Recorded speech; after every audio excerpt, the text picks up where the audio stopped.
This basically makes me think of one of the great philosophers of power, Hannah Arendt.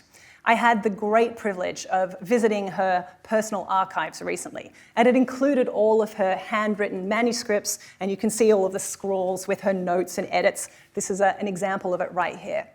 And in these pages, she observes that the questions that most haunted her generation after the Nuremberg trials were these ones. How did it happen? How could it have happened? And how did we let it happen?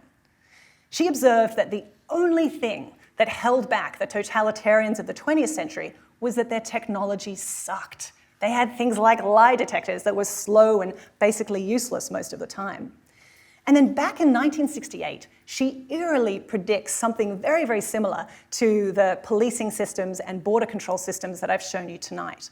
She wrote this: "The police dream that a gigantic map on the office wall should suffice at any moment to establish who is related to whom and in what degree of intimacy. This dream is not unrealizable, although its technical execution is difficult. If this map really did exist, not even memory would stand in the way of the totalitarian claim to domination. Such a map might make it possible to obliterate people without any traces, as if they had never existed at all." Frankly, I can't think of a more evocative description of technology-driven deportation and disappearance. So what are we going to do about this?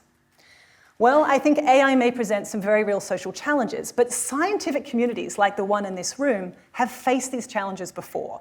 Nuclear energy, genetic engineering, the list goes on. I think research has a real role to play here, and I think one of the biggest challenges of the next decade is going to be these social implications of AI. We also need to contend with something that I think another speaker in this series will talk to you about, Joseph Stiglitz, that AI has the potential to rapidly accelerate wealth inequality. It gives very powerful and actionable information to the very few. So if AI is going to play this role in our social systems, I think it needs to be guided by research that will consider both the positive and the negative dimensions and how they're being unevenly distributed. So this is the reason why we founded the AI Now Institute along with Meredith Whittaker, as a center to just focus on these social implications. But we're doing it in an interdisciplinary way. We're collaborating with computer scientists and engineers and lawyers and people across multiple fields, because I think that's what it's going to take to really understand how these systems work. Secondly, I think ethics is a really important part of what's needed here. And we've certainly seen several of the AI companies release ethics codes recently. And to circle back to Joseph Weizenbaum, he said that the principle of one's responsibilities should be commensurate with the scale and the effects of your actions.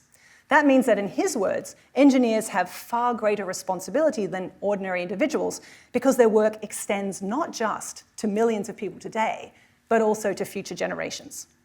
So I think we should applaud the people who are currently developing stronger ethical guidelines for AI.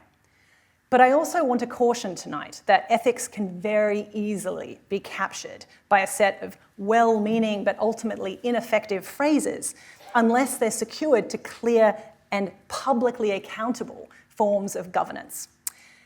Ultimately, without public oversight, real governance and ongoing monitoring, AI ethics codes, I think, risk becoming a mask that is worn over the face of unaccountable power. So we need rigorous forms of industry and research ethics that are combined with real accountability. But I'd like to end tonight on the biggest thing that I think that we could all do together. Because right now, I think we're plagued with a sense of technical inevitability, that sense that AI is basically unstoppable and all we can do is tweak the edges. We can try to remove some bias here and there, we can create better privacy guidelines, or we can write ethics codes. But these, I think, are always partial responses and very incomplete.